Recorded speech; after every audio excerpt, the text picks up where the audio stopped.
Directora ejecutiva de CIPS UDD, Paula Daza.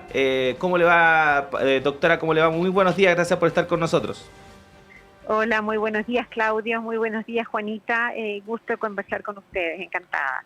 Sí, no, el gusto es nuestro para tenerla aquí. Dan como ganas de preguntarle por el COVID, la fuerza de la costumbre, pero estamos en otro contexto. Afortunadamente Afortunadamente también, no. sí, afortunadamente ya hemos ido superando Demás ese historia. otro tema.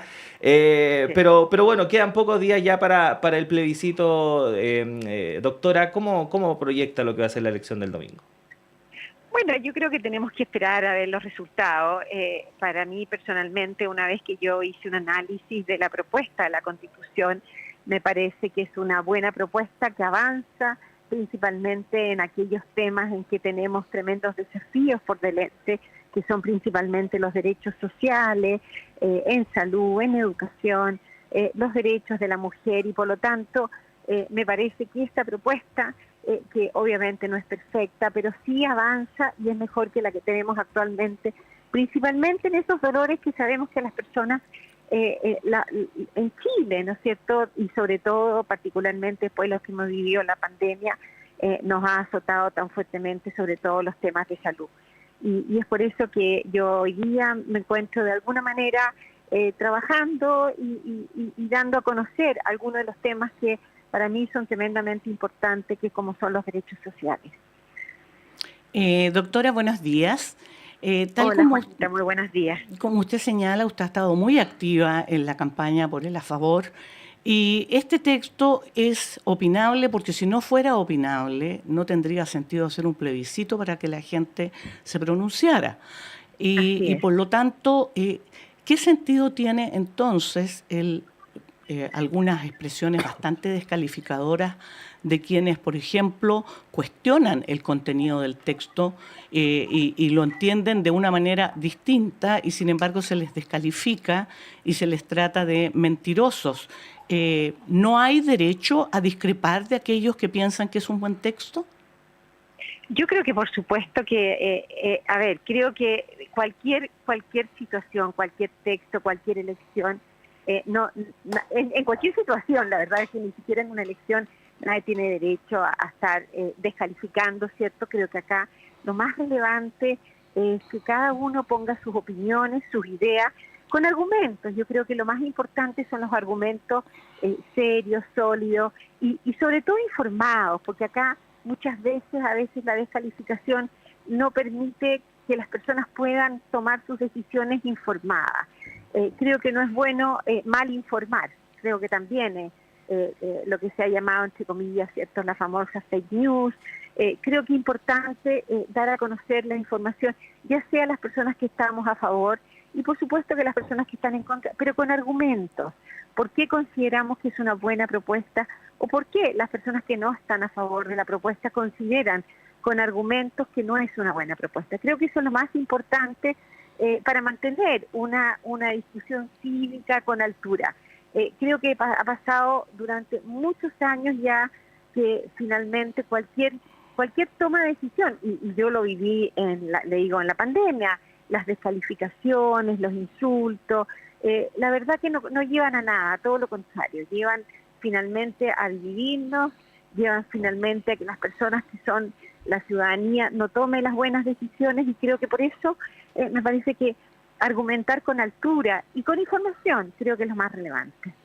Ahora, doctora, y el problema no será más que la desinformación o las fake news que existen, sabemos que existen y lamentablemente han sido Existió. parte de las campañas políticas en nuestro país desde hace ya hartas elecciones atrás, sin ir más lejos, el proceso constitucional anterior también estuvo Estuvo ahí repleto de fake plagado, news. las elecciones, en fin, es un problema que tenemos que abordar como sociedad.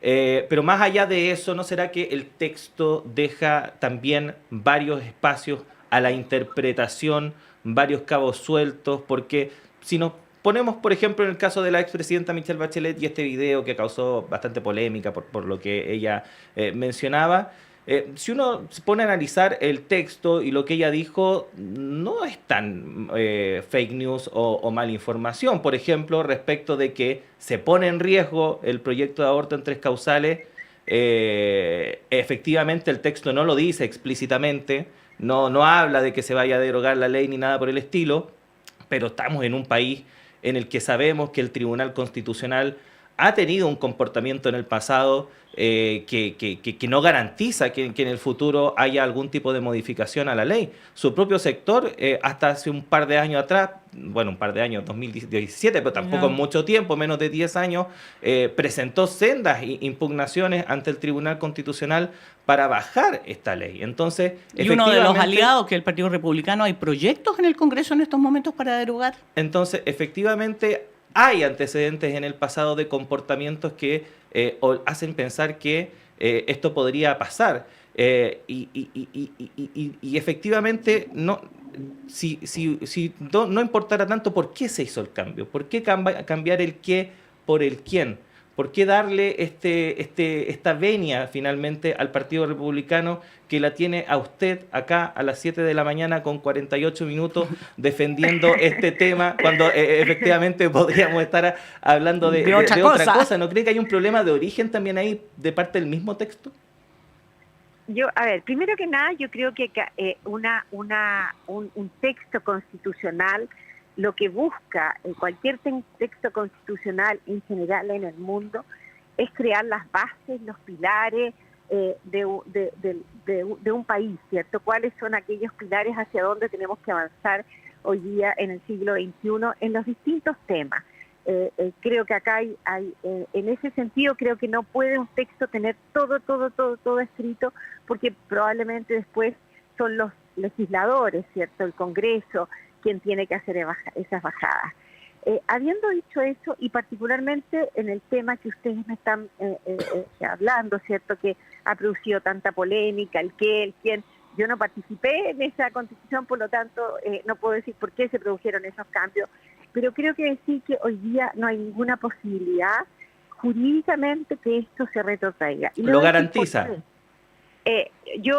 O sea, de acuerdo a lo que y déjenme darle los argumentos. Ya. El proyecto de ley, no el proyecto, que ya es ley, perdón, la ley de aborto en 3 causales, tiene un principio, tiene una base, que son los derechos de salud de la mujer.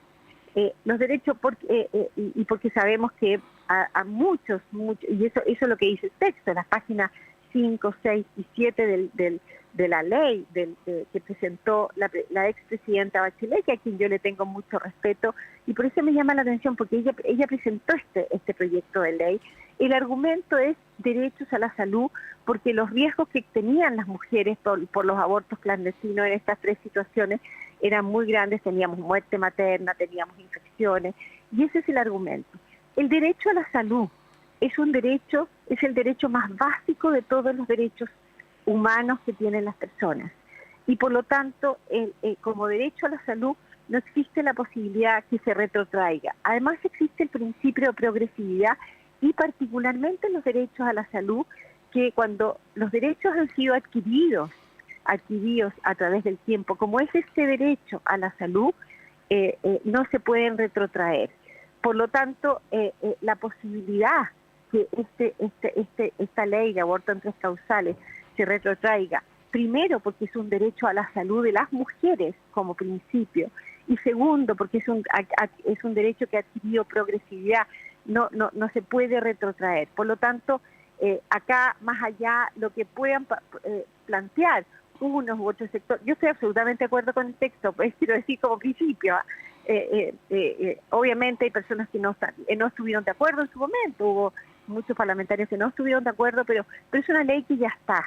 Es una ley que ya está, por lo tanto creo que la posibilidad, yo no soy constitucionalista, pero la posibilidad de que esto se retrotraiga jurídicamente por ser un derecho a la salud. No hay derechos a la salud adquiridos a través de la historia que hayan sido retrotraídos porque son parte de una sociedad. Por lo tanto, yo creo que este tema, este texto hoy día tiene tantas cosas positivas en el tema de salud, en el tema de las mujeres. La verdad que en relación a lo que tenemos hoy día, que prácticamente no dice nada de las mujeres, este texto sí le da mucho más igualdad y posibilidades de salir adelante a las mujeres. las que hemos trabajado toda una vida, yo ya he trabajado toda una vida, hemos sentido y hemos vivido la discriminación, ¿cierto? Sobre todo en el tema laboral, por los sueldos. El mismo trabajo, mujeres hemos tenido menos sueldo que los hombres. El tema de esa lacuna universal, sabemos que lo que significa para las madres poder salir a trabajar, que no pueden salir a trabajar hoy día. Después también el tema de los cuidados.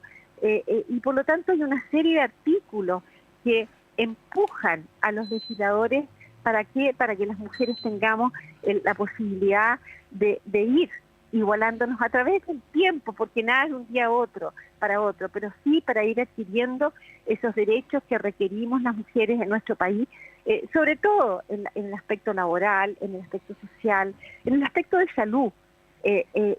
La no discriminación por sexo en los planes de salud que hoy día existen. Entonces creo que es un avance principalmente en los derechos sociales. Doctora, efectivamente podemos tener discrepancias y verlo desde otro punto de vista y sentir que justamente es una constitución que, más allá del titular, en la práctica va a cercenar. Pero volviendo de nuevo al tema de la ley de aborto en 3 causales, cuando usted dice el derecho a la salud no puede ser conculcado en el futuro, pero podría ser a través de otra vía. Cuando alguien va al Tribunal Constitucional en el futuro alegando el derecho a la salud del que está por nacer, asumiendo que la mórula, ¿no es cierto?, después de que los procesos de mitosis o meiosis efectivamente en un embrión es una persona, el derecho a la salud y a la existencia podría estar por encima de ese derecho y un tribunal constitucional más conservador podría asumir que, por lo tanto, eso es un bien superior por encima del derecho a la salud de la mujer. Y eso sería interpretable cuando esta nueva constitución plantea, ¿no es cierto?, que todo ser humano menor de 18 años es persona y dependiendo de las creencias religiosas o de las convicciones que tenga cada cual, podría considerarse persona, como le decía yo, a una mórula. Entonces, eso sí es posible que un tribunal constitucional lo modifique. Pero eso puede pasar hoy día. Sí, claro. Eso puede pasar hoy día con la constitución actual y no ha pasado. Eso ya fue al Tribunal Constitucional y no ha pasado. Eso puede pasar hoy día con la Constitución que tenemos hoy día. Pero es que ahora hay un cambio. No. ¿El qué por el quién? Y además el tema de que toda persona, que todo ser humano menor de 18 años es persona, tampoco está en la Constitución actual. Claro, pero hoy día están los derechos del niño. Hoy día están los derechos del niño, así como están los derechos de la mujer, así como están los derechos de las personas. Hoy día la Constitución actual podría interpretar, porque uno puede decir, bueno, ¿cómo lo interpreta el Tribunal Constitucional? Y por lo tanto, el qué por el quién, que yo no, la verdad que no veo ninguna, no tiene sentido el cambio, pero bueno, ya ocurrió. Y acá pasó una cosa curiosa, porque, claro, hicieron el cambio el qué por el quién, después trataron de echarse, hicieron la propuesta para cambiarlo, para volver a retrotraer el qué, y todo el sector de izquierda no quiso volver al qué. Yo creo que ahí hay un tema político que no entiendo a mí, la verdad que no lo entiendo. Porque habían estos otros artículos que en el fondo eran tanto o más riesgosos que el qué o el quién, que tiene que ver con, por ejemplo, la objeción de conciencia, puesta en términos genéricos, lo que permitiría, por ejemplo, la objeción de conciencia institucional que ha sido tan discutida en nuestro país. Claro, pero hoy día tenemos una objeción de conciencia personal e institucional. Claro, tenemos una objeción de conciencia y hoy día las instituciones tienen objeción, está hoy día. Entonces, la verdad que los cambios que se están produciendo... Pero no está constitucionalizada la objeción de conciencia. No, pero es general. Acá tampoco se habla de la institución, se habla en términos generales, entonces se interpreta que podría quizás, tal vez, a lo mejor. Entonces creo que también, yo no quiero darle intencionalidad a estas discusiones, pero que si nosotros vemos el texto en su conjunto, los avances que tiene este texto en su conjunto, principalmente los derechos sociales, en salud, el poner derecho a la salud integral, por ejemplo. Hoy día tenemos derecho a la salud, ¿cierto? Este texto habla de una salud integral que la Organización Mundial de la Salud lo define, no solamente el derecho físico, sino que también el derecho a una salud mental y social también. Por lo tanto, este texto, de alguna manera, nos obliga a ir construyendo un país con derechos que hoy día en la Constitución actual no nos garantiza. Derechos sociales, derechos en la salud, derechos en la educación, los derechos de la mujer, en todos los aspectos que yo le he escrito. Si uno empieza a tratar de buscar que podría quizás tal vez el día de mañana, muchas de esas cosas se podrían hoy día también con la Constitución actual y no han ocurrido porque son ya derechos adquiridos en nuestro país. Entonces creo que uno tiene que tratar de buscarles las buenas intenciones a los que quieren aprobar, a los que queremos aprobar y también a los que quieren rechazar, pero buscarle las buenas intenciones. Por ejemplo, hoy día con la Constitución actual, obviamente uno ve que, por ejemplo, fue inconstitucional hacer los retiros, ¿cierto? Y uno dice, bueno, en la Constitución estaba, ¿y por qué? ¿Por qué el Parlamento hizo eso? Obviamente el Parlamento ha hecho cosas que son inconstitucionales. Y uno dice, ¿por qué se hicieron los retiros de las AFP si en su momento, probablemente los argumentos, el primero al menos estábamos en pandemia, después el segundo, el tercero, sí, todos los que se plantearon, no estábamos en pandemia. Doctora, es que nos quedan 2 minutos, 3 minutos y quería agarrar es que al final estamos, más que nada para redondear lo que hemos estado conversando, porque al final volvemos a lo mismo, y como diría Cantinflas, ahí está el detalle, ¿no? Porque efectivamente, si es que, por ejemplo, no existieran estos gustitos que se dio el Partido Republicano en el Consejo Constitucional, no estaríamos discutiendo de esto. A lo mejor estaríamos discutiendo efectivamente de los avances que trae la propuesta constitucional en algunos temas y no respecto de por qué se cambió el quién por el qué, que es un cambio. O por qué los padres tienen el derecho privilegiado a decidir la educación de sus hijos, con lo que sabemos la realidad de nuestro país, eso puede ser muy peligroso. ¿Por qué se establece libertad a las comunidades educativas de defender sus principios religiosos? ¿Por qué se les da ese derecho, tomando en cuenta que eso podría redundar, por ejemplo, en que un establecimiento educacional le niegue la matrícula a una muchachita embarazada, a una mujer embarazada o a un estudiante de la comunidad LGTBI, etcétera, etcétera? Son gustitos que finalmente se le dieron al Partido Republicano y que finalmente la tienen a usted que defender cosas que a lo mejor no comparte, le incomoda y desvían el debate respecto de lo que usted sí quiere relevar, que son estos avances que tendría la propuesta constitucional. Y la pregunta es, ¿qué pasó ahí? ¿Por qué se permitió eso y que se llegara a este punto que finalmente tiene la discusión donde la tiene? Bueno, la verdad que yo no le puedo decir qué pasó porque yo no estuve en la discusión. Yo la verdad que yo analicé el texto una vez que el texto estuvo escrito, finalmente estuve obviamente a través de los medios siguiendo un poco cómo iba la propuesta constitucional y obviamente hay cosas que uno puede decir, bueno, me hubiera gustado que fuera mejor de esta manera. Y yo creo que probablemente a muchos de los que están a favor y en contra les hubiera gustado que fuera de otra manera. Pero habiendo ocurrido lo que ocurrió en este proceso completo, que primero hubo 12 pilares, ¿cierto?, que fueron de acuerdo de todos los sectores. Después hubo un texto que fue consensuado por todos los expertos de todos los sectores políticos, que probablemente hoy día un porcentaje importante de todos esos artículos están. Y después la ciudadanía dijo, bueno, elijamos para que haya un 50% de personas que sean elegidos por nosotros, por la ciudadanía. Y por lo tanto, esas son las personas que escribieron parte importante del texto y que hoy día fueron de un sector. Pero creo que en todo este proceso que ha sido democrático porque una de las grandes discusiones que nos ha tenido estos últimos 4 años y que no hemos podido avanzar en las políticas públicas porque nos tiene discusión, ha sido que el texto anterior no era democrático. Y por lo tanto yo creo que aquí la base, este es un texto democrático que avanza en muchos de los derechos, de las personas, creo que nos permite mirar para adelante y finalmente, Claudia Juanita, creo que nos permite cerrar este proceso. Y creo que eso es lo más relevante también, cerrar un proceso que nos ha tenido estancados, sin poder avanzar en las políticas públicas que necesitamos avanzar.